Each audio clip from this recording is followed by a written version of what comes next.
नारायण। श्री गुरुभ्यो नमः। स्वागत है आप सभी का आज के इस व्याख्यान में। हम सभी लोग अष्टाध्यायी पढ़ रहे हैं काशिका वृत्ति के साथ, और इस अष्टाध्यायी को पढ़ते हुए अब तक हम लोग 56-57 सूत्र पढ़ चुके हैं।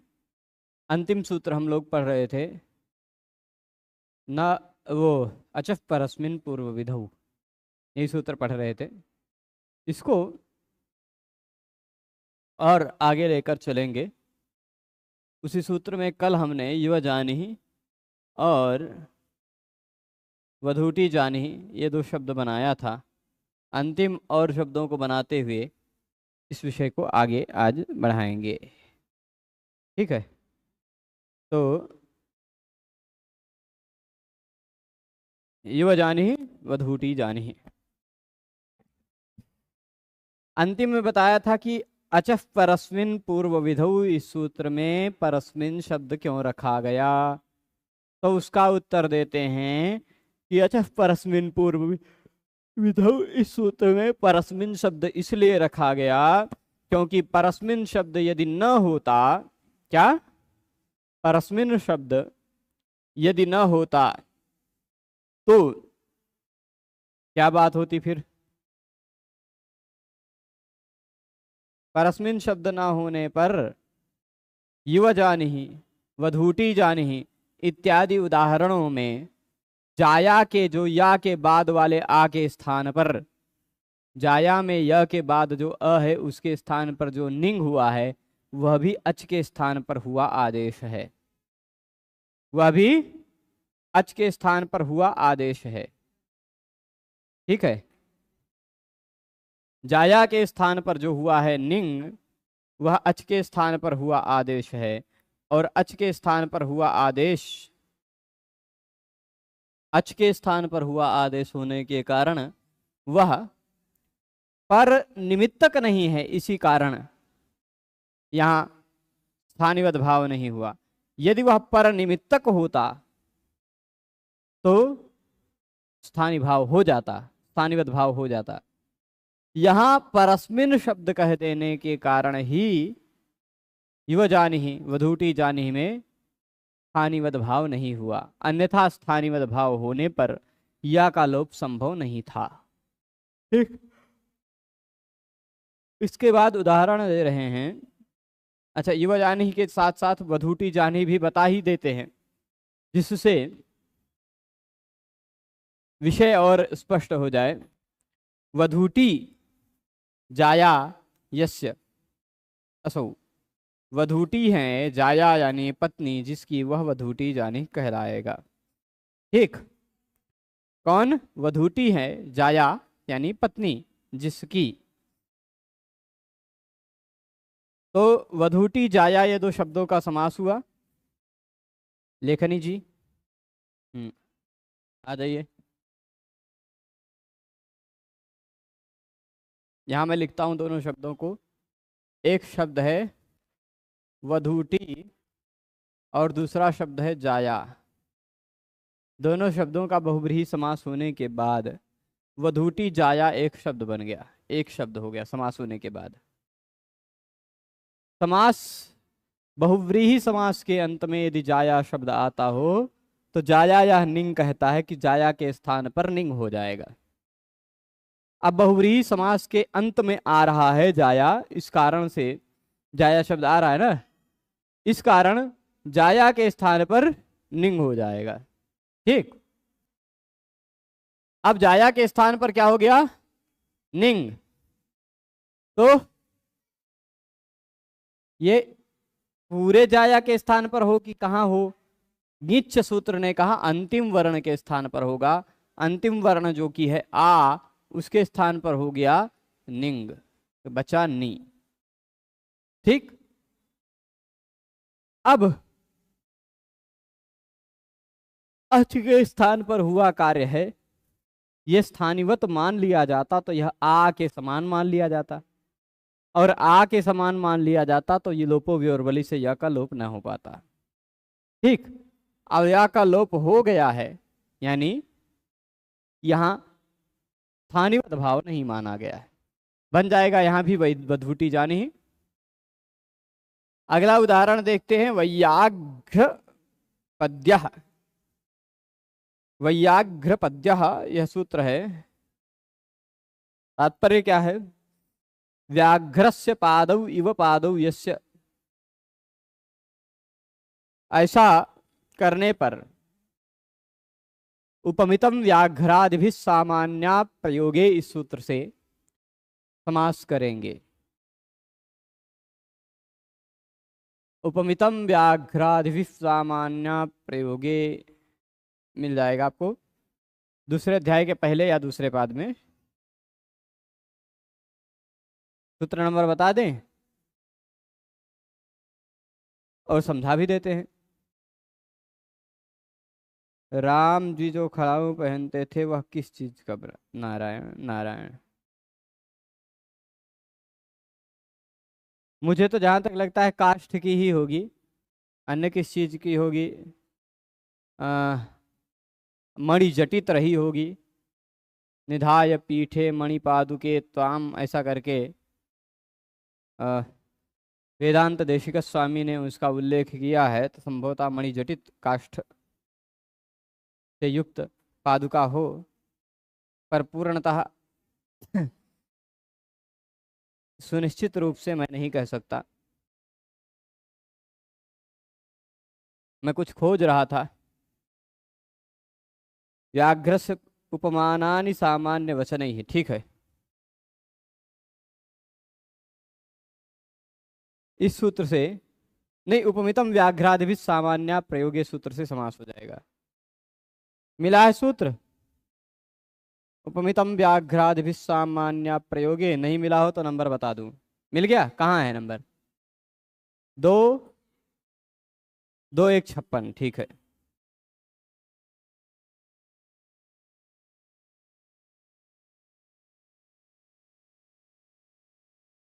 अच्छा,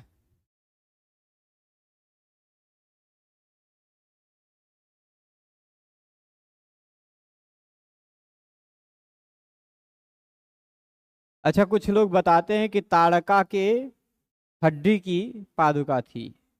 अच्छा, मैंने अब तक जितना अध्ययन किया उसमें मैंने यह उल्लेख कहीं नहीं पढ़ा है। हाँ, सुना है, लोग कहते हैं, पर कहाँ लिखा है मैंने पढ़ा नहीं है।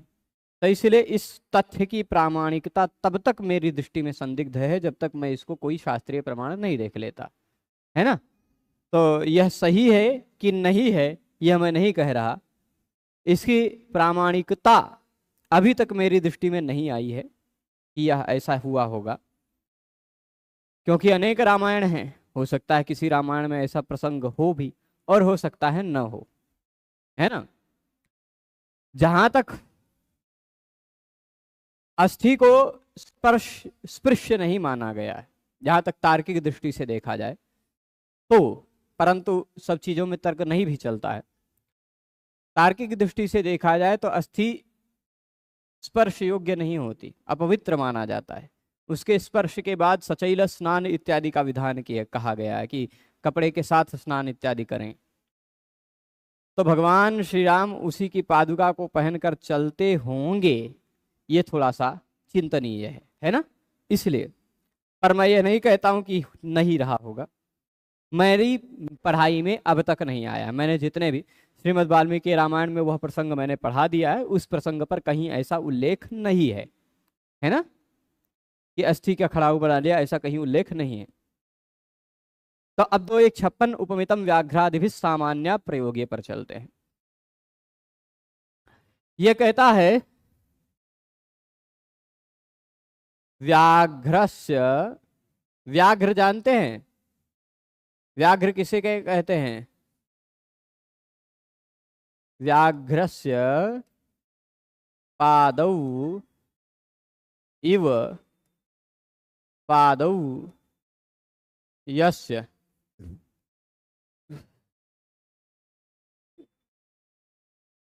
बाघ के पैरों के समान पैर हैं जिसके, बाघ के पैरों के समान पैर हैं जिसके, वह व्यक्ति कहलाता है व्याघ्रपात। ठीक। ये उपमितम व्याघ्रादिभिः सामान्या प्रयोगे। उपमित यानी उपमेय, ठीक। उपमेय का व्याघ्र इत्यादि शब्दों के साथ समास होता है। उपमेय यहाँ पैर है ना, जिसको कंपेयर किया जाए वह उपमेय है। जैसे मुख को चंद्र से कंपेयर किया जाता है तो मुख उपमेय है ना। चरण को कमल से कंपेयर किया जाता है तो चरण उपमेय है। तो वैसे ही पैरों को बाघ के पैरों से कंपेयर किया जा रहा है तो पैर उपमेय है और बाघ के पैर उपमान है, ठीक। तो यहाँ पैर शब्द जो उपमेय है, इस उपमेय वाचक शब्द का व्याघ्र इत्यादि शब्द के साथ समास होगा, परंतु शर्त यह है सामान्या प्रयोगे, सामान्य धर्म भी होता है उपमेय में। देखिए उपमा अलंकार में जब हम पढ़ते हैं तो वहां उपमा के 4 अंगों में एक सामान्य धर्म भी बताया गया है। क्या होता है सामान्य धर्म, कोई बताएगा? जैसे यह कहें कि तुम्हारा मुख चंद्र के समान सुंदर है, तो मुख चंद्र के समान सुंदर है, यहाँ मुख उपमेय चंद्र उपमान, और सुंदरता एक ऐसी विशेषता है जो मुख में भी है चंद्र में भी है, इसी को कहा जाता है सामान्य धर्म, ठीक। तुम्हारे क्या नेत्र नील कमल से नीले हैं, तुम्हारे नेत्र कमल जैसे नीले हैं, ऐसा कहा जाए तो यहाँ नेत्र उपमेय, नील कमल उपमान और नीला कलर सामान्य धर्म। सामान्य धर्म वह है जो उपमेय में भी रहे उपमान में भी रहे, नीलत्व नील कमल में भी है और नेत्र में भी है, ठीक है। तो ऐसा जो बात होता है वह सामान्य धर्म है। पर यह सूत्र जो समास कर रहा है वह कहता है कि सामान्य धर्म का प्रयोग न हो तो ही समास होगा। तो सामान्य धर्म बाघ के पैरों का प्रयोग नहीं है, सामान्य व्यक्ति के पैरों का प्रयोग है, ठीक। तो बाघ के पैरों के समान जिसके पैर है वह व्यक्ति क्या कहलाएगा? तो 2 बार पैर होना चाहिए था, परंतु बाघ के पैरों को ना कह करके उसके पैरों को कहा गया है, एक पैर कहा गया है, एक पैर को लुप्त कर दिया गया है, ठीक है। तो व्याघ्र पाद का समास हुआ, व्याघ्र और पाद इन 2 शब्दों का समास हुआ, बन जाएगा व्याघ्र पाद। यहां होगा क्या? पादस्य लोपो अहस्त्यादिभ्यः, पादस्य लोपः अहस्त्यादिभ्यः। लगेगा, देख लीजिएगा।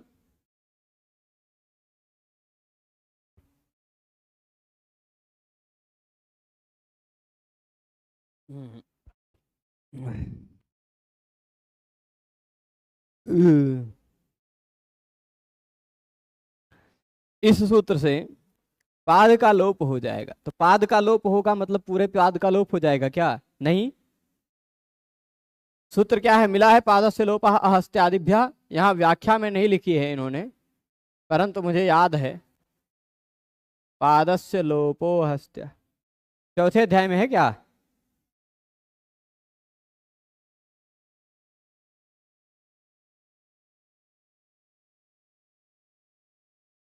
जी, भ्रमात्मक लोक कथा ही है, शिवम जी भी कह रहे हैं। पादस्य लोपो अहस्त्यादिभ्यः।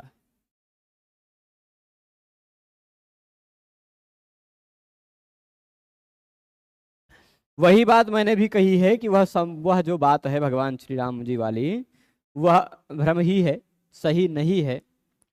परंतु अक्सर जो ज्यादा विशेष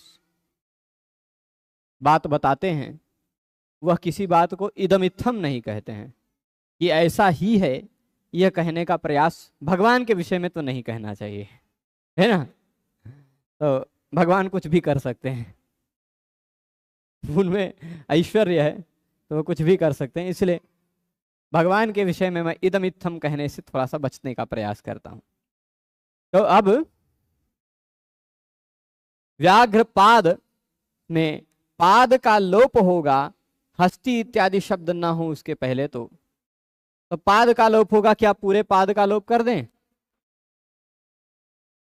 अलोन्त्य से कहेगा अंतिम वर्ण का लोप होगा, षष्ठी निर्देश से कार्य हो रहा है तो वह कार्य अंतिम वर्ण के स्थान पर होगा। ठीक, व्याघ्रपाद बन गया, व्याघ्रपाद द हलंत। अब यह जो व्याघ्रपाद बना है, यहां हमने तस्यापत्यम सूत्र लगा करके और गर्गादिभ्यो यहीं, इस सूत्र से, इस व्याघ्रपाद शब्द से एक प्रत्यय लगाया जिसका प्रत्यय है याया। कौन सा प्रत्यय? याया।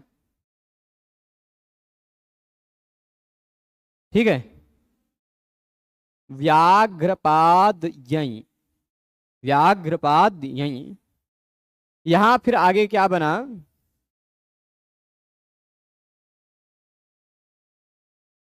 यह प्रत्यय यों की संज्ञा वाला है, यह प्रत्यय यों की संज्ञा वाला है।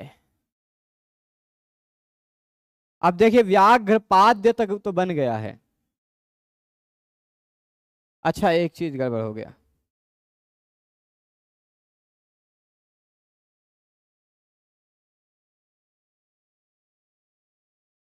देखिए, मैं आपको बता दूं, मैं किसी एग्जाम की तैयारी नहीं कराता। भूतकाल की ऐसी एक कथा है, जिस समय मैं कभी कभी किसी एग्जाम की तैयारी कराया करता था। अब वो भूतकाल की बातें हैं।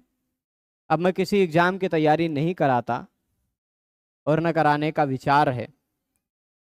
हाँ, ऐसे संस्कृत के शास्त्रीय ग्रंथों को पढ़ाते पढ़ाते यदि आपके एग्जाम के सिलेबस में रहने वाले भी ग्रंथ उसी बहाने पढ़ लिए जाएंगे तो वह संभव है, परंतु किसी एग्जाम के उद्देश्य मानकर मैं उसकी तैयारी कराऊं, ऐसी स्थिति में अब मैं नहीं रह गया हूं।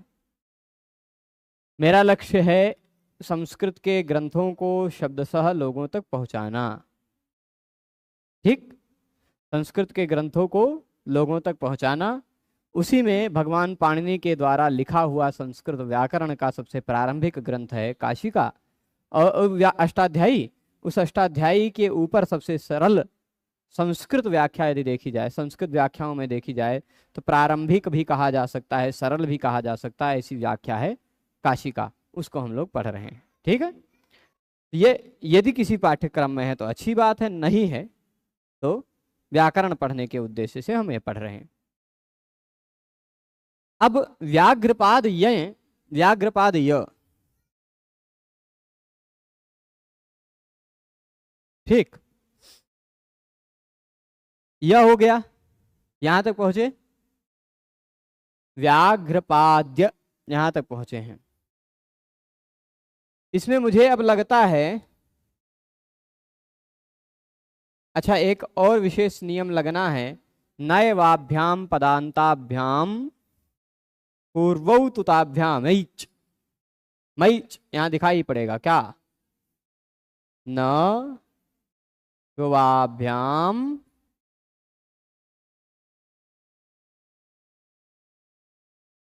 पदांताभ्याम पूर्वौ तुताभ्याम ऐच। क्या है? इसके बाद पूर्वौ लिख देते हैं, तू,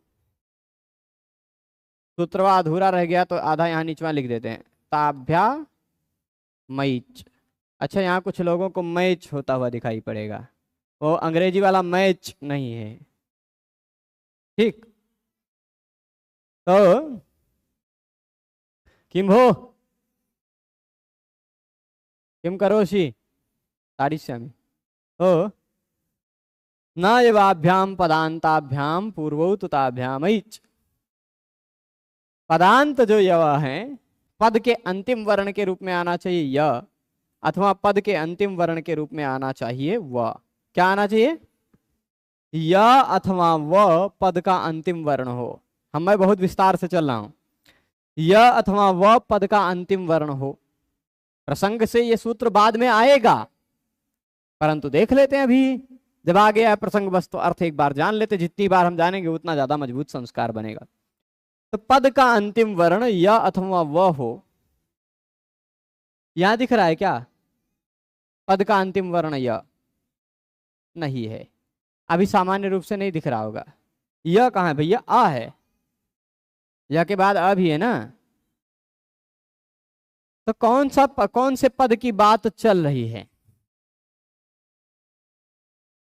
देखिए व्याघ्र को तोड़ेंगे तो मैं बता रहा हूं, वी आंग घ्रा क लगकर व्याघ्र बनता है।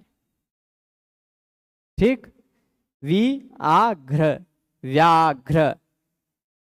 अब यहां ध्यान देने वाली बात क्या है, यहां वी एक स्वतंत्र पद है, आ एक स्वतंत्र पद है और घ्रा एक स्वतंत्र पद है, फिर उसके बाद पाद एक स्वतंत्र पद है। 4 शब्द हैं इस व्याघ्र पाद में, है ना।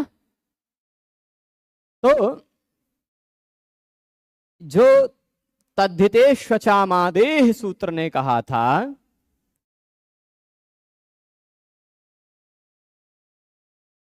चलिए शॉर्ट्स भी अपलोड किया कीजिए, बहुत हेल्प मिलती। मैं प्रयास करता हूं कि किया करूं, लेकिन मैं कर नहीं पाता हूं क्योंकि मैं काटता पीटता नहीं हूं वीडियोस को। एडिट करने के लिए बहुत सारे वीडियो, लगभग 200-250 वीडियो हो गए हैं हमारे SSD में इकट्ठे, जिनको भी एडिट करना बाकी है। तो इतना काम आ जाता है वर्कलोड कि जिससे मैं कर नहीं पाता हूं। मैंने कुछ छात्रों को कह रखा है, आप लोग भी स्वतंत्र हैं, आप लोग भी यदि हमारे वीडियो में से कुछ लगता है कि काटने लायक है तो काट करके आप हमें ईमेल के माध्यम से, या जो इसमें दिया हुआ है नीचे मिला रहता है वहाँ भेज सकते हैं, या आप लोग स्वयं उसको प्रचारित कर सकते हैं। मेरे चैनल का कोई भी वस्तु कॉपीराइट नहीं है, कोई भी अपने भी चैनल पर डाल सकता है। ठीक है, तो न एवाभ्याम पदांताभ्याम पूर्वोतुताभ्याम ऐच, ये बात समझिएगा। ये न कह रहा है, निषेध कर रहा है किसी काम का। अच्छा, इस स्थिति में होना चाहिए था क्या काम? होना चाहिए था तद्धितेष्वचामादेह। तद्धितेष्वचामादेह कहता है कि तद्धित में पहले स्वर वर्ण की वृद्धि हो जाती है। तद्धित प्रत्यय लगा हुआ हो तो पहले स्वर वर्ण की वृद्धि होगी। अब पहला स्वर कौन सा है? आ, उसकी वृद्धि होनी चाहिए कि नहीं? परंतु इस सूत्र ने कहा कि तद्धित में पहले स्वर वर्ण की जो वृद्धि हो रही है वह यदि किसी पदांत या अथवा व के बाद आ रहा है तो उसकी वृद्धि नहीं होगी। यह न एवाभ्याम पदांताभ्याम का मतलब हुआ। ठीक है, तद्धित में किसी भी, अच्छा वी एक पद है, इसी वी को इको यणची से य होकर के व य बन गया है। तो वी पद था तो यह जो बना ये भी एक पद बन गया कि नहीं? अब इस पद का अंतिम वर्ण यह है कि नहीं? किसी पद का अंतिम वर्ण यह हो अथवा वह हो, यहां अंतिम वर्ण यह है, उसके बाद पहला स्वर वर्ण आ रहा हो तो उसको वृद्धि नहीं होती। ठीक है, उसको वृद्धि नहीं होती। पदांताभ्याम पद के अंतिम वर्ण के रूप में आने वाले या वह को, ठीक, यहां कह रहे हैं पदांताभ्याम पद के अंतिम वर्ण के रूप में आने वाले, एक मिनट,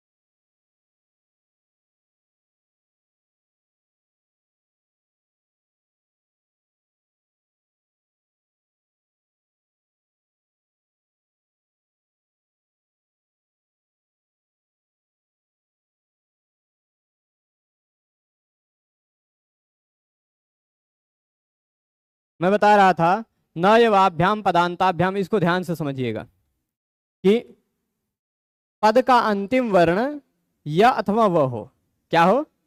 पद का अंतिम वर्ण यहां यह दिख रहा है, उसके बाद आ रहा है आ, पद के अंतिम वर्ण के बाद पहला स्वर वर्ण आ रहा है ना?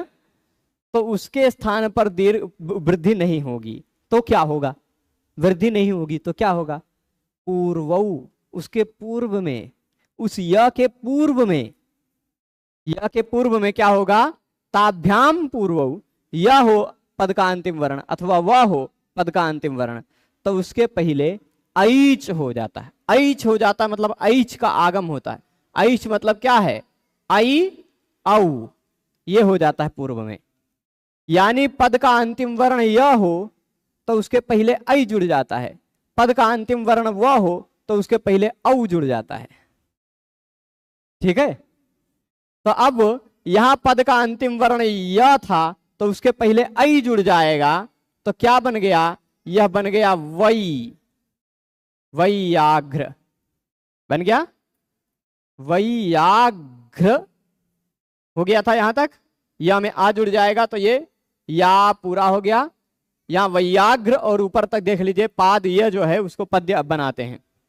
व्याघ्र को वैयाघ्र लिख दें, व्या में जो व के या से पहले या के बाद आ है उसकी वृद्धि तो नहीं हुई, पर या से पहले ऐच का आगम हो गया मतलब ऐ का आगम हो गया, तो यह वैया हो गया।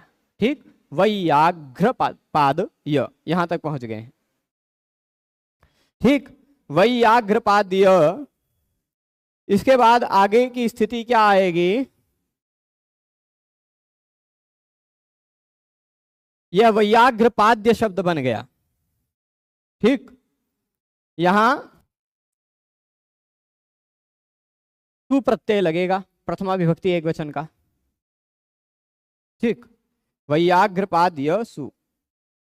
अब पादः पत एक सूत्र है, पादः पत, पाद के स्थान पर पत हो जाया करता है। गुरु जी समझ में नहीं आया, एक बार पुनः, कौन सा, न यवाभ्याम वाला, हर्ष जी।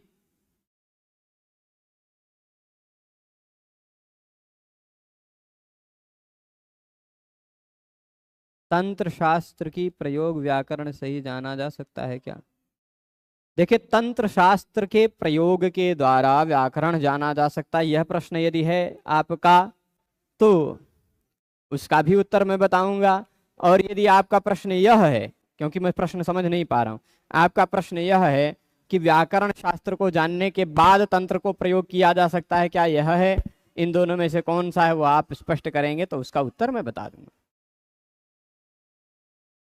देखिए, जैसे वैयाकरण शब्द बना है वैसे यह भी शब्द बना है, वैयाघ्र पद्य। मैं फिर से बता रहा हूं, एक मिनट, ये तो गलती से प्रायश्चित करना पड़ेगा, चलिए लिख देते हैं।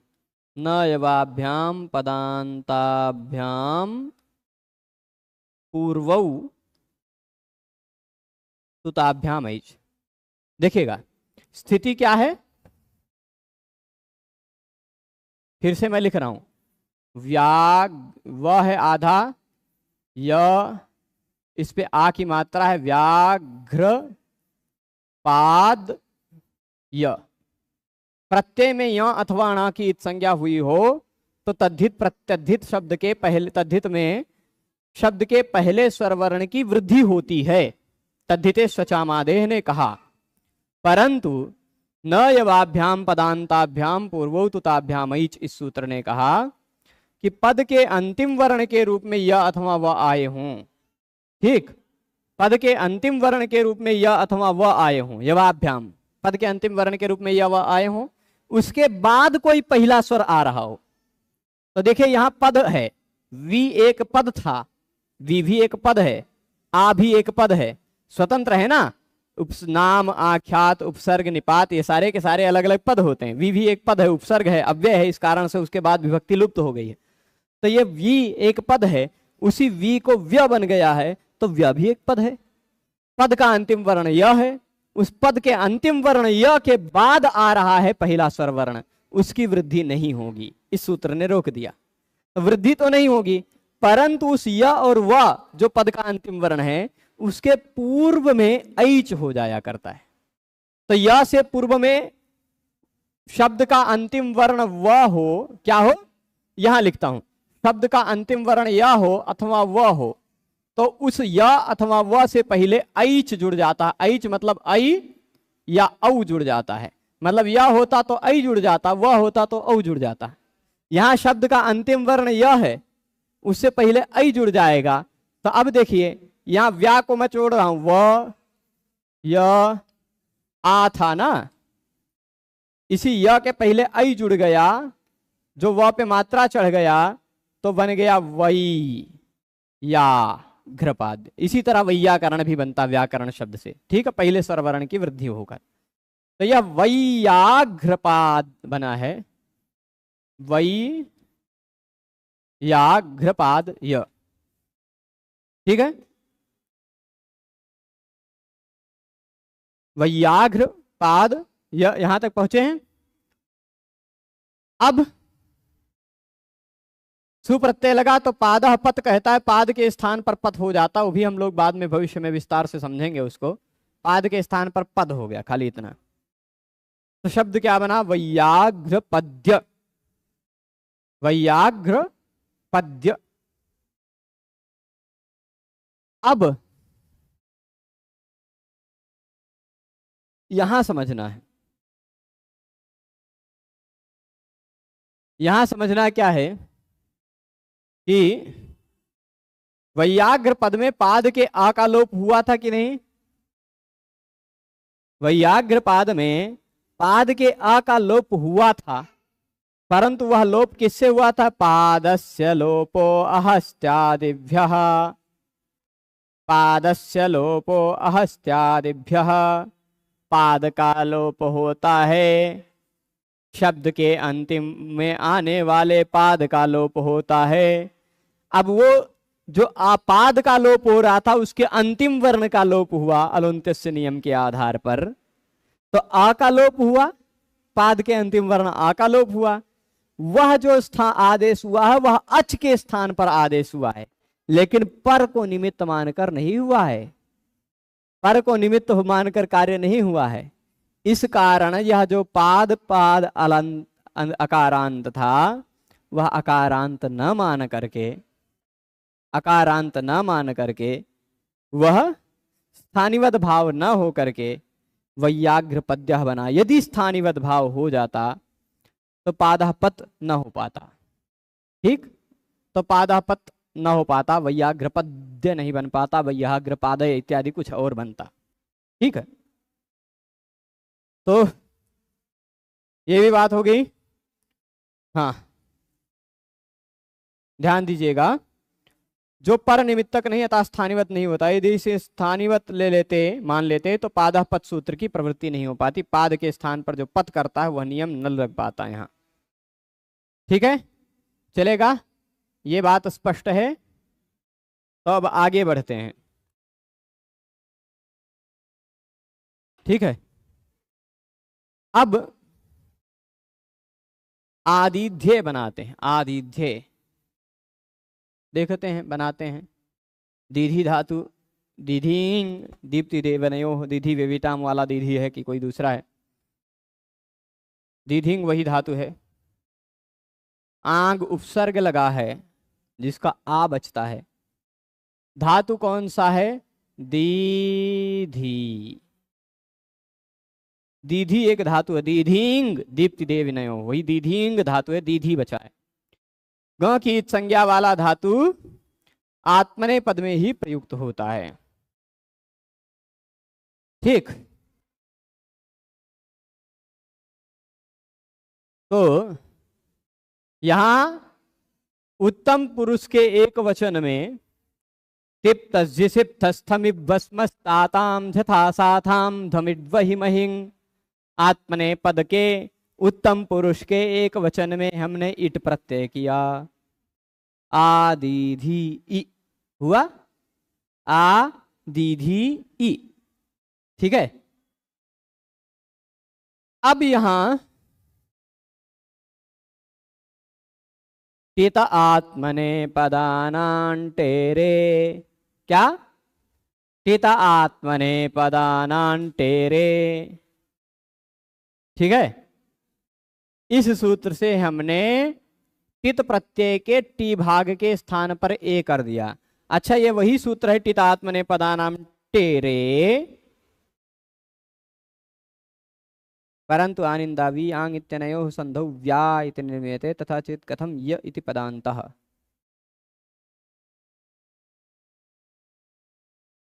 नहीं, एवं अस्ति वी आंग इति संधौ संदेह पूर्वम किम वि इत्यस्य कीदृशम् अस्तित्वं भवता चिन्त्यते?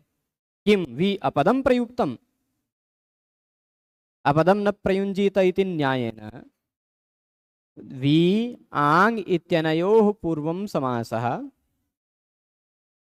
वि आङ् इत्यनयोः समासः, ततः परं वि इत्यत्र सुप्त्वमस्ति।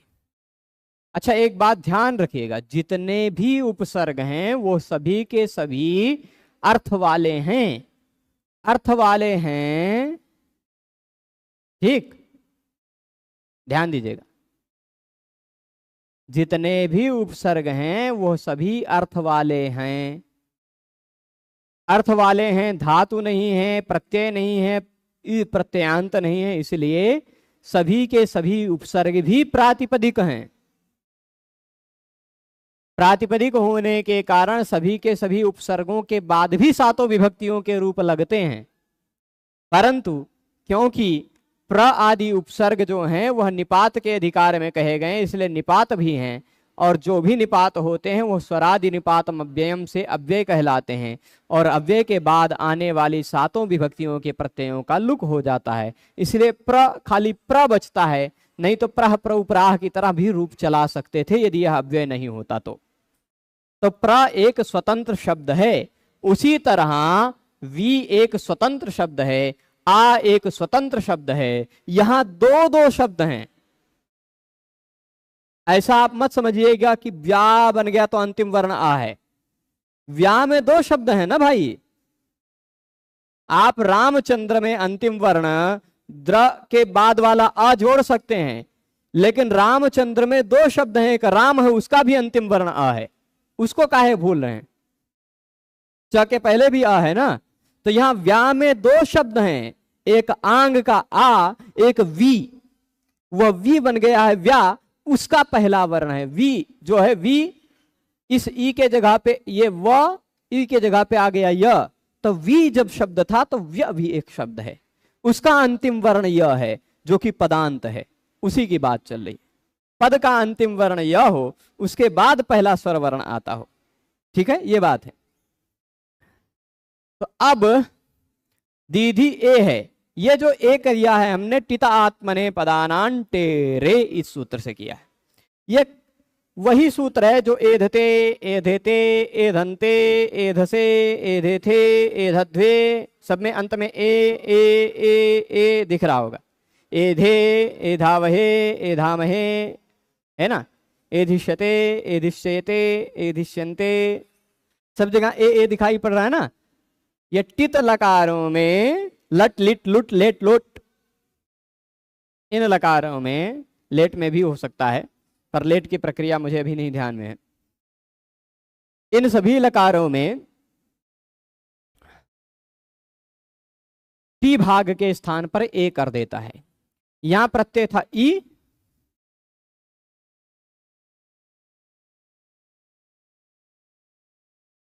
ठीक,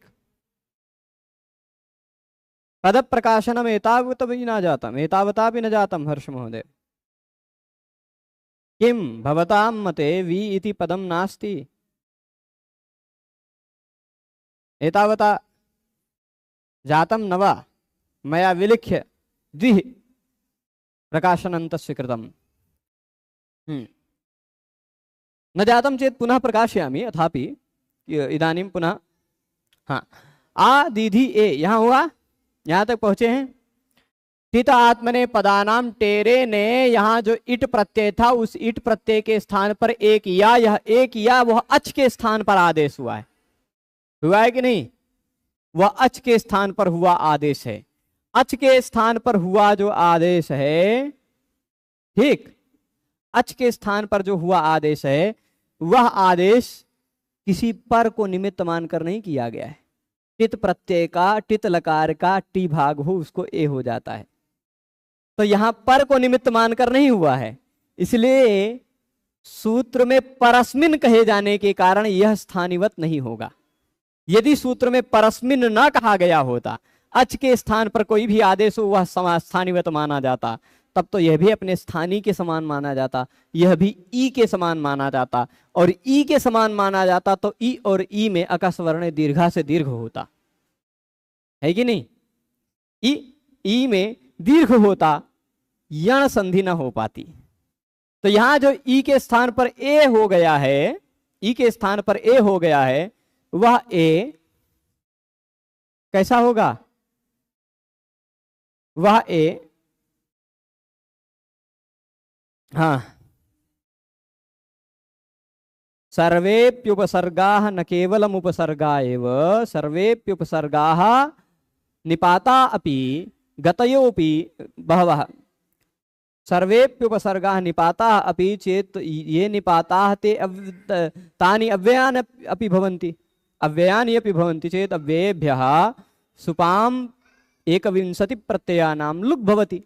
अतः वि इति एकम अव्ययम् इति कृत्वा अत्र सुप्रत्ययः क्रियते, औ प्रत्ययः क्रियते, जस् प्रत्ययः वा क्रियते, यः कश्चन अन्योपि सुप्रत्ययः क्रियते तस्य अव्ययादाप् सुपः इत्यनेन लुक् भवति। अव्ययादाप् सुपः इत्यनेन लुकि कृते पुनः वि इत्येव अवशिष्यते।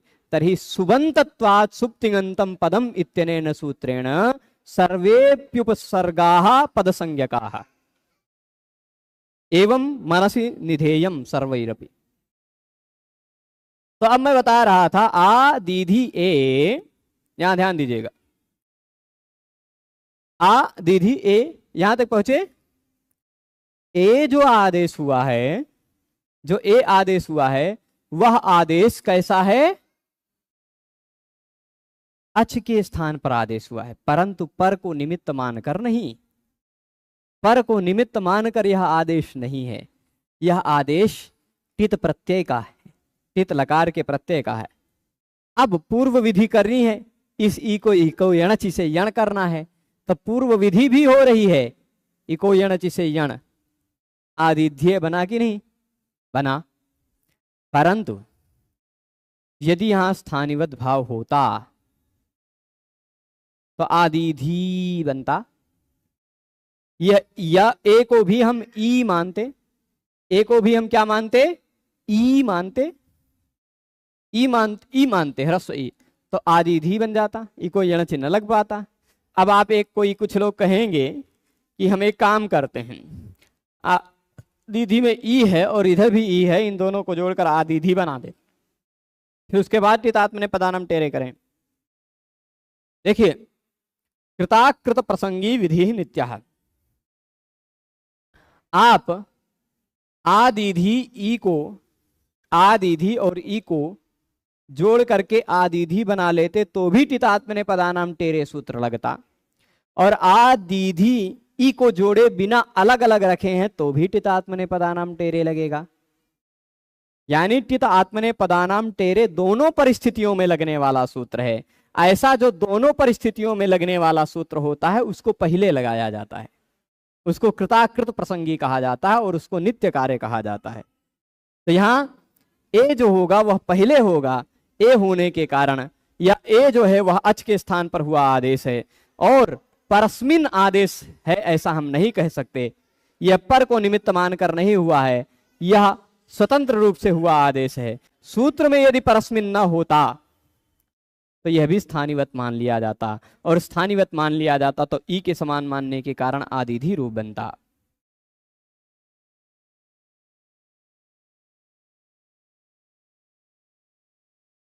देखिए, ऐसी कोई बात नहीं है कि व्याकरण शास्त्र के ज्ञान के बिना तंत्र शास्त्र नहीं समझ सकते, ये बात नहीं है।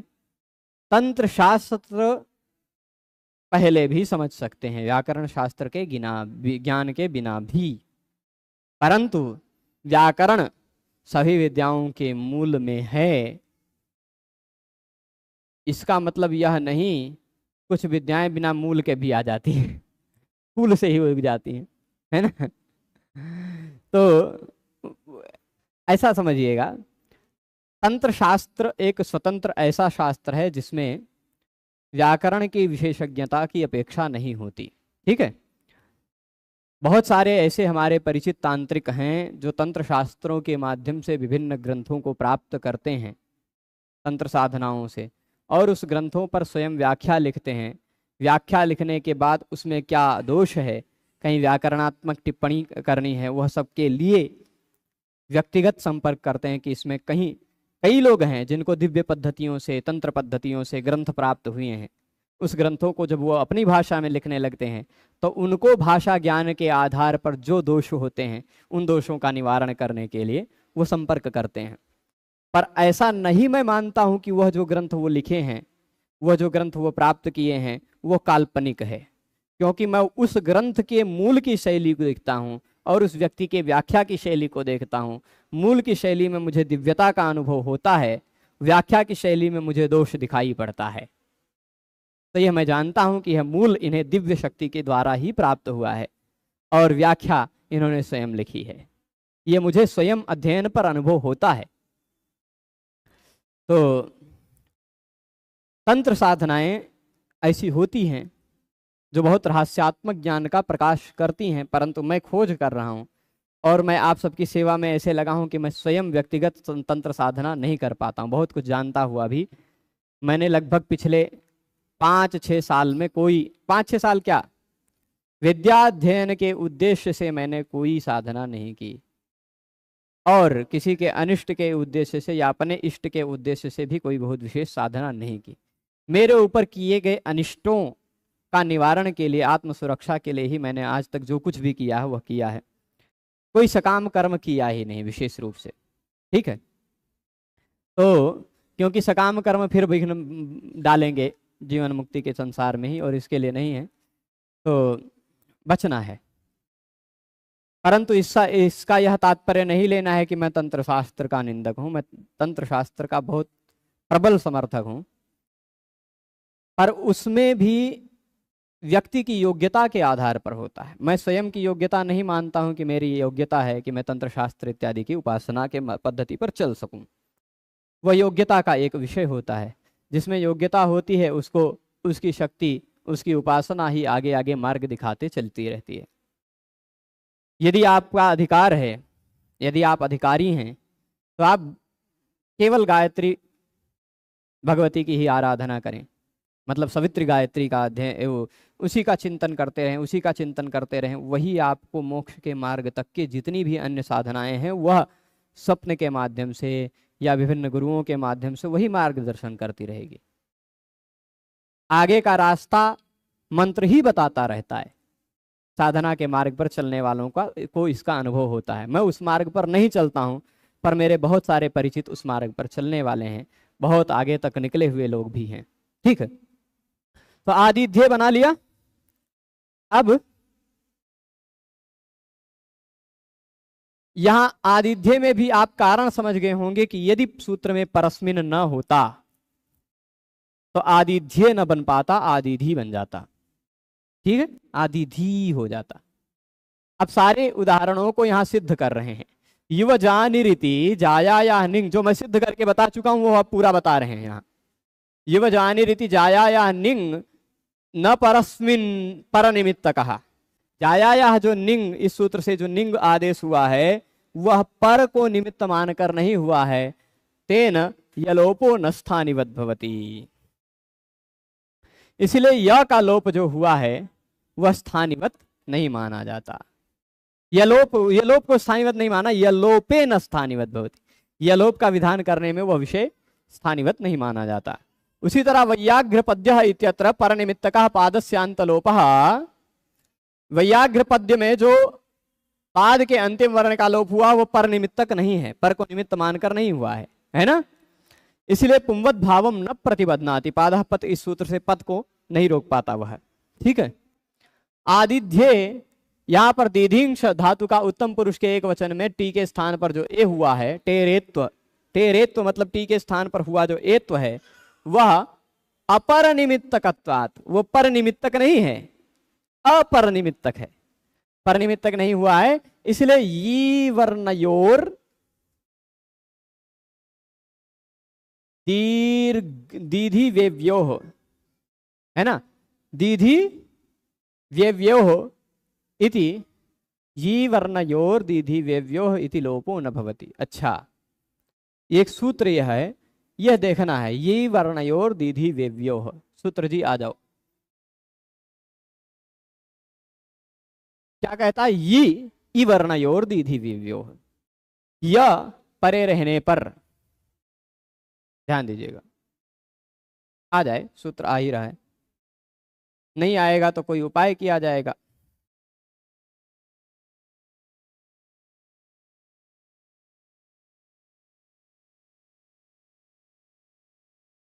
तो ये वर्णयोर दीधि वेव्योः, ये सूत्र कहेगा, आ ही जाने देते हैं वृत्ति को, यहाँ नहीं आएगा तो मुझे मोबाइल में निकालना पड़ेगा। यहाँ पता नहीं क्या हो गया इस डब्बे को।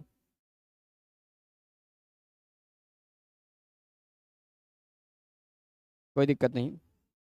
यकारादौ इवर्णादौ च परतः दीधि वेव्योः लोपो भवति। ठीक है, मैं बता रहा हूं, यहां ही चलते हैं।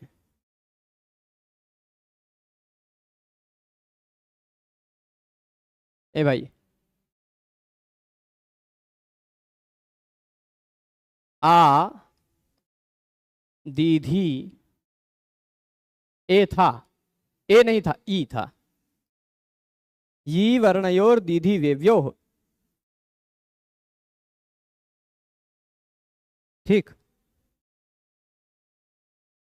तो अब कहता है य अथवा ई वर्ण से आरंभ होने वाला कोई हो प्रत्यय, तो दीधि और वेवी के अंतिम वर्ण का लोप हो जाता है। ठीक, अब इस दीधि के अंतिम वर्ण ई का लोप हो जाता यदि इस ई के स्थान पर हुए ए को हम ई के समान मान लेते, तो ई के स्थान पर जो ए हुआ है उसको ई के समान मान लेते, तो ई वर्ण और दीधि वेव्योः से इति लोप हो जाता, जो ना वह ई का लोप हो जाता। परंतु ए जो है वह ई के समान नहीं है, इसलिए ई का लोप नहीं हो पाएगा और ई को यणचि से यण आदेश होकर आदिध्य रूप बन पाएगा। ठीक है, अब प्रश्न तीसरा उठा रहे हैं, पूर्व विधाविति किम। चलिए ठीक है, आपने बता दिया अचः क्यों कहा, उसका कारण बता दिया। परस्मिन क्यों कहा, उसके भी कारण बता दिए आपने। पूर्व विधौ क्यों कहा, पूर्व विधौ क्यों कहा, पूर्व विधौ यदि न कहते तो क्या समस्या आती, उसको अब चिंतन करते हैं। ठीक है, तो उसका चिंतन करते हैं। पूर्व विधौ, उदाहरण क्या दे रहे हैं? हे गौ, सिद्ध करते हैं। बाभ्रवीयाः नैधेयः, तीन उदाहरण दिया है और तीनों उदाहरणों को अब सिद्ध कर रहे हैं। हे गौरिति वृद्धिरजादेशः संबुद्धिलोपे कर्तव्येन स्थानिवद् भवति। ठीक है, गौ शब्द है। हाँ, मैं बता रहा हूं, हे गौ, यहां लिखूं कि यहां नीचे लिखता हूं।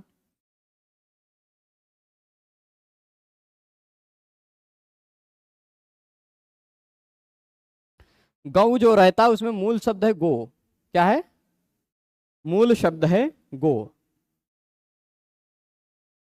इस गो शब्द को, यह जो गो शब्द है, इस गो शब्द से जब हम प्रथमा का या संबोधन का सुप्रत्यय लगाते हैं, संबोधन के एक वचन में सुप्रत्यय लगा, उसका स बचा है। ठीक है, चलेगा। संबोधन के एक वचन में भी प्रथमा विभक्ति के ही प्रत्यय लगते हैं। गौ शब्द पुल्लिंग स्त्रीलिंग दोनों में प्रयुक्त है ना? तो यहां गो शब्द है, मूल रूप में गो है। तो अब गो के बाद सो है, एक सूत्र लगेगा गोतोणित। निकाल लीजिए खोज के, गोतोणित निकाल लीजिए, तब तक हम पानी पी लेते हैं। गोतोणित,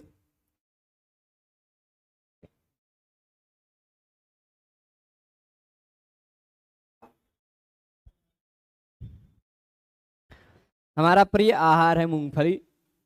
ज्यादा खा लेते हैं कभी कभी तो खूब प्यास लगती है, लेकिन क्या करें, अच्छा लगता है। हाँ, तो गो स- स्थिति हुई। गोतोणित सूत्र मिला है आपको, किस नंबर पर है? क्या कहता है गोतोणित? वहां कहीं सर्वनाम स्थाने की अनुवृत्ति आ रही होगी। क्या? इतोत सर्वनाम स्थाने है ना, तो सर्वनाम स्थान प्रत्यय लगे रहने पर, नहीं, सर्वनाम स्थान प्रत्यय यदि गो शब्द के बाद हो, गो शब्द के बाद सर्वनाम स्थान प्रत्यय हो, तो उन सर्वनाम स्थान प्रत्ययों को णित माना जाता है।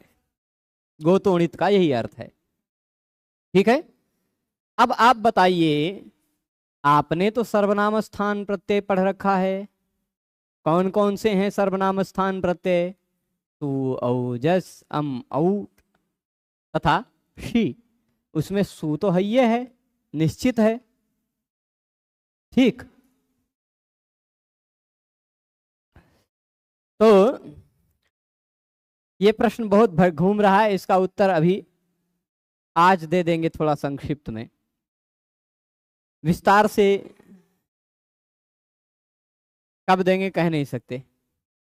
यदि एक दो दिन में विद्यालय में थोड़ा कार्य कम हुआ तो विद्यालय में बैठकर उस विषय पर बोलेंगे, परंतु अभी थोड़ा सा कम बोलना चाहते हैं कि थोड़ी, ऐसा नहीं है कि उस बोलने के पीछे मैं किसी से डरता हूं, डरना तो नहीं है, परंतु फिर भी अभी थोड़ा सा विवाद से मैं बचना चाहता हूं, और थोड़े दिन कुछ लोगों को शांति से रह लेने देना चाहता हूं, इसलिए नहीं बोल रहा हूं, पर बोलूंगा, है ना। थोड़ा संक्षिप्त में अभी बता देंगे।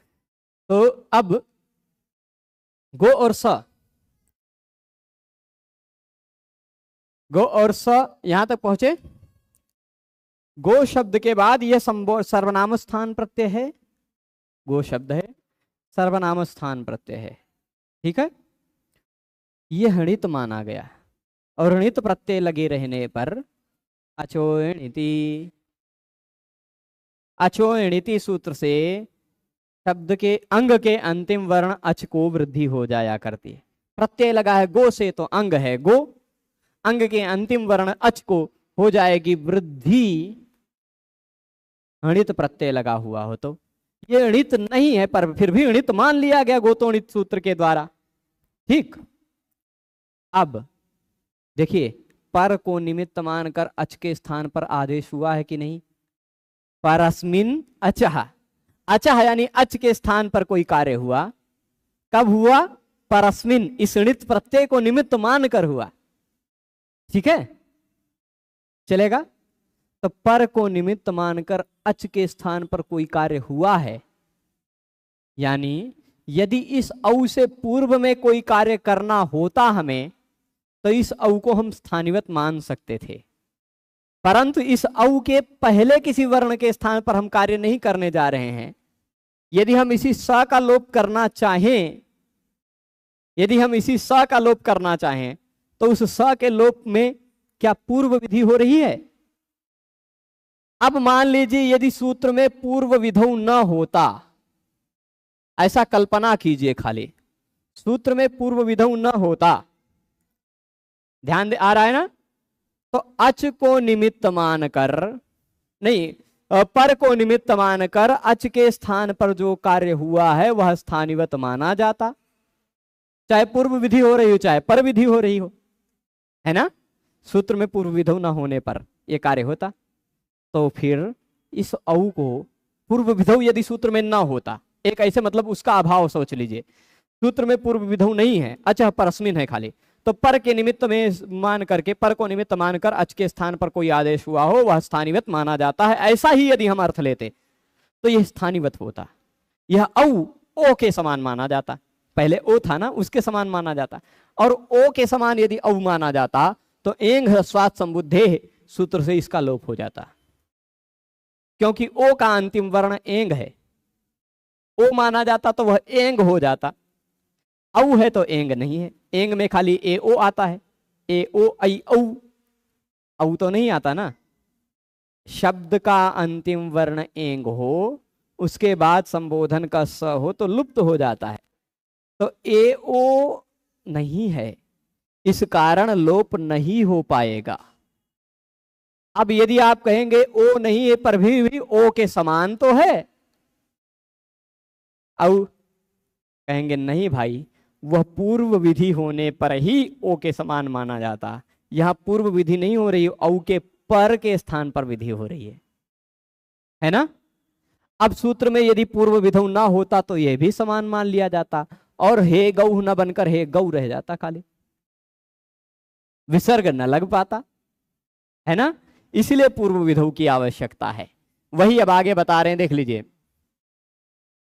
हो गया। हाँ, हे गौरीति वृद्धि अजादेशा, वृद्धि जो है वह अच आदेश है, वह संबुद्धि का यानी सुप्रत्यय का लोप करने में स्थानिवत नहीं हो पाता, है ना, स्पष्ट है। अब बाभ्रवीयाः बनाते हैं,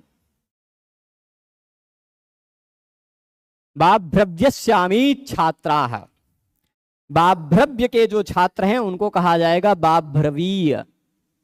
क्या? बाभ्रव्य के जो छात्र हैं वह क्या कहलाएंगे? बाभ्रवीय। देखते हैं, ऐसा लीजिएगा, बाभ्रव्य,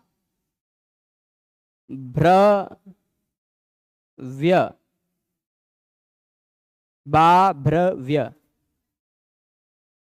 जल्दी जल्दी खत्म कर दें इसको, है ना। इससे बाभ्रव्य का पहला वर्ण वृद्धि है, बाभ्रव्य में पहला वर्ण क्या है? बा, आ वृद्धि में आता है कि नहीं? आ आई औ इन दोनों को वृद्धि कहा जाता है। तो अभी आप इसी पाद के अंत में एक सूत्र पढ़ेंगे, वृद्धिर्यस्याचामादिस्तद्वृद्धम, वृद्धिर्यस्याचामादिस्तद्वृद्धम। जो पहला दूसरा पाद याद कर चुके होंगे वो याद किए होंगे। मतलब जिस शब्द के कई स्वरों में से पहला स्वर वर्ण आ हो, ऐ हो, ऐ हो, औ हो, आ ऐ औ हो, यानी वृद्धि हो, वृद्धि हो जिसका पहला स्वर वर्ण, उसको वृद्ध कहा जाता है। क्या कहा जाता है? वृद्ध। यह शब्द वृद्ध है। वृद्ध मतलब बूढ़ा वाला नहीं जो लाठी लेके चलता है, शब्द भी वृद्ध होते हैं। कब वृद्ध होते हैं? जिसका पहला स्वर वर्ण वृद्धि हो, आ ऐ औ, ठीक, वो वृद्ध संज्ञा। तो वृद्धा छह सूत्र कहता है, वृद्ध शब्द से छ प्रत्यय लगता है, छ प्रत्यय लगा दिया, ठीक है। बाभ्रव्य छ, बाभ्रव्य छ इति छ, हलस्तद्धितस्य इति यकार लोपे कर्तव्ये अवादेशो न स्थानिवत् भवति। अच्छा, चलेगा। यहां क्या है, ध्यान दीजिएगा, हलस्तद्धितस्य, समझना है सूत्र। यह सूत्र जो है कहता है पहले हो हल, क्या हो? हल, वह हल है कि नहीं, उसके बाद तद्धित का यह हो, यह बाभ्रव्य में जो होगा वो यही प्रत्यय या कोई ऐसा तद्धित का प्रत्यय होगा, ठीक, बभ्रू से यही ही लगकर ही बना होगा बाभ्रव्य। तो यहां तद्धित का यह है, हल के बाद व्यंजन के बाद तद्धित का यह आता हो तो उसका लोप होता है ई परे रहने पर, है ना। ईति परे ऐसा होता है, तो छ के जगह पर आयने यी यह फड़क छघाम प्रत्ययादीनाम सूत्र से छ के जगह पर ई हो जाता है, फ के जगह पे आयन, ढ के जगह पे एय, है ना, ख के जगह पे ईन, है ना, छ के जगह पे ई, घ के जगह पे ईय हो जाया करता है, ठीक है। तो बाभ्रव्य ई है, हलस्तद्धितस्य से या का लोप होने लगा, हलस्तद्धितस्य से या का लोप होने लगा। परंतु यदि आप ध्यान से देखेंगे तो यकार का लोप करने में अव का जो आदेश हुआ है वो स्थानिवत नहीं माना जाएगा। अब आदेश क्या है? अब आदेश के लिए हम पहले वाभ्रव्य का ऑपरेशन कर डालते हैं। कर डालें? देखिए मूल रूप में है बभ्रू शब्द, बभ्रू, उसके बाद प्रत्यय लगा है य का य, बभ्रू को बाभ्रू बनेगा, पहले स्वरवर्ण की वृद्धि होगी तद्धित लगे रहने पर, और ऊ को और गुण से, भ संज्ञक के ऊ को गुण हो जाता है, गुण हो गया बभ्रो य।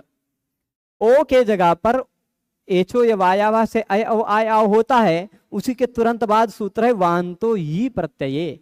प्रत्यय का पहला वर्ण य हो तो ओ के स्थान पर अव हो जाता है। अब ओ हटाया हमने, इस ओ के जगह पर अव किया है तो बाभ्रव हो गया है। यह जो ओ के स्थान पर अव आदेश हुआ है यह अचह है, अच के स्थान पर हुआ आदेश है ना। और इस पर को निमित्त मानकर हुआ है, या को वांतो यी प्रत्यय, प्रत्यय का पहला वर्ण यह हो तभी होता है, तो या को निमित्त मानकर ओ के स्थान पर अव हुआ है, तो पर को निमित्त मानकर ओ के स्थान पर जो अव आदेश हुआ है यह स्थानिवत मान लिया जाता। क्या? यह स्थानिवत मान लिया जाता ना। कब? यदि इस वा से पहले की किसी कोई विधि करनी होती तो, पर इस वा के बाद की कोई विधि करनी हो तो यह स्थानिवत नहीं माना जाएगा। अच्छा, परस्मिन अच के स्थान पर आदेश हुआ हो, पर को निमित्त मानकर हुआ हो, पर उसके उस आदेश के पहले कोई कार्य करना हो तो वह स्थानिवत होता है, उस आदेश के बाद में कोई कार्य करना हो तो वह स्थानिवत नहीं होता। तो इसीलिए हलस तद्धित से इस हल के बाद लगे हुए तद्धित के या का लोप होने लगा तो वह कार्य नहीं हो पाएगा, क्योंकि वह पर के स्थान पर कार्य हो रहा था। ठीक, तो वही कह रहे हैं हलस तद्धित से इति यकार लोपे कर्तव्य। अब आदेश जो हुआ है वह न स्थानिवत भवति, वह स्थानिवत नहीं हो पाता, वो अपने स्थानीय के समान यानी ओ के समान नहीं माना जाता, वह अब वह ही माना जाता है। नहीं तो ओ मान लिया जाता तो हलस तद्धित से न लग पाता। ठीक है, चलेगा। अब आगे बता रहे हैं नैधेयः। ठीक है, बनाते हैं, ऑपरेशन करते हैं। नैधेयः का ऑपरेशन कर लेते हैं, बना ही देते हैं बढ़िया से। नी धा की, नी उपसर्ग से युक्त धा धातु से की प्रत्यय लगता है उपसर्गे घोह की सूत्र से। ठीक है, बनेगा नी धा, नी उपसर्ग धा धातु की प्रत्यय उपसर्गे घोह की सूत्र से की प्रत्यय हो गया। की में से ई बचता है, केवल क्या बचता है? ई। चलेगा। आतो लोप ईटिचा, यह सूत्र जो लगा हुआ है वह कहता है कित प्रत्यय का, कित संज्ञा वाला प्रत्यय पर में हो तो धातु के आ का लोप हो जाया करता है। आ का लोप हो गया, बन गया निधि। जिस तरह विधि बनता उसी तरह निधि भी बन गया। अब यह जो निधि शब्द बना है, क्या बताइए, इस निधि शब्द में ईय प्रत्यय लगा है क्या? निधि शब्द में ईय प्रत्यय लगा है क्या? नहीं, की प्रत्यय लगा है। यहां तो कौन सा प्रत्यय लगा है? की। तो एक सूत्र लगता है इतश्चान्यः। अच्छा, इति आकार लोपः, आतो लोप इति च इति आकार लोपः इतश्चानीय इति द्वज लक्षणे प्रत्यय विधौ न स्थानिवत भवति। चलिए देखते हैं। निधि से ढक प्रत्यय लग गया, किस सूत्र से लगा? इतश्चानीयः, इतश्च अनीयः, ऐसा सूत्र है। इकारांत शब्द हो पर वह इकारांत शब्द में ईय प्रत्यय न लगा हो, अनईय हो, ईय ना हो। इकारांत शब्द हो, ईय प्रत्ययांत ना हो, तो उस शब्द से भी ढक प्रत्यय लग जाया करता है। कौन सा प्रत्यय? ढक। ढक में से बचता है ढ। क की संज्ञा हुई हो तद्धित में तो पहले स्वर वर्ण की वृद्धि होती है, यह हमने बताया है। नई धे नई धी ढ, ठीक, नई धी ढ। अब यहां ढ के जगह पे आय नी नी या फड़खचगाम प्रत्ययादि नाम से एय हो गया, नई धी एय। प्रत्यय का पहला वर्ण स्वरवर्ण हो तो भ संज्ञा होती है और उसके अंतिम वर्ण ई का लोप हो जाता है, तो बन गया नैधेय। इस तरह नैधेय बना है, परंतु इस नैधेय बनाने में ये देखिएगा आतो लोप ईटी च से जो ई आ का लोप हुआ है, नी धा ई में आ का लोप हुआ है, यदि उस आ के लोप को हम स्थानिवत मानते, देखिएगा तो नी धा ई ऐसा, यहां आ का लोप हो गया तो निधि, दो स्वर वर्ण बल गया। निधि में कितने स्वर वर्ण बचे अब? दो। यदि यहां जो आ का लोप हुआ उसको हम स्थानी के समान मान लेते तो तीन स्वर वर्ण माना जाता। तो द्वितीय स्वर वर्ण होना चाहिए, इकारांत शब्द होना चाहिए, ईय प्रत्यय नहीं लगा रहना चाहिए। वो जो ये सूत्र कहता है वो काम नहीं हो पाता। यदि इस आ के लोप को हम स्थानिवत मानते तो यहां दो स्वर वर्ण नहीं मानते, तीन स्वर वर्ण मानते। ई है, आ है, ई है, तीन स्वर वर्ण है। तो दो अच को मान करके प्रत्यय नहीं हो पाता, दो स्वर वर्ण को मानकर प्रत्यय नहीं हो पाता। इसलिए यहां जो धा के आ का लोप हुआ है वह स्थानिवत नहीं माना जाएगा। क्यों नहीं माना जाएगा? क्यों नहीं माना जाएगा? क्योंकि यहां आ का लोप तो हुआ है, पर को निमित्त मानकर हुआ है, अच के स्थान पर आदेश हुआ है, पर को निमित्त मानकर हुआ है, परंतु इसके पूर्व के स्थान पर विधान नहीं कर रहे हैं, इसके पर में ढक प्रत्यय का विधान कर रहे हैं, पर में विधान कर रहे हैं, इसलिए पूर्व विधि नहीं है। सूत्र में यदि पूर्व विधि ना होती तो यहां भी स्थानिवत हो जाता, पर सूत्र में पूर्व विधौ कहा गया है, इस कारण यहां स्थानिवत नहीं हो पाएगा। इतनी बातें हैं इस सूत्र में, ठीक। तैत्याकार कह रहे हैं क्या कि यकार लोपे कर्तव्य, ये तो हो गया था।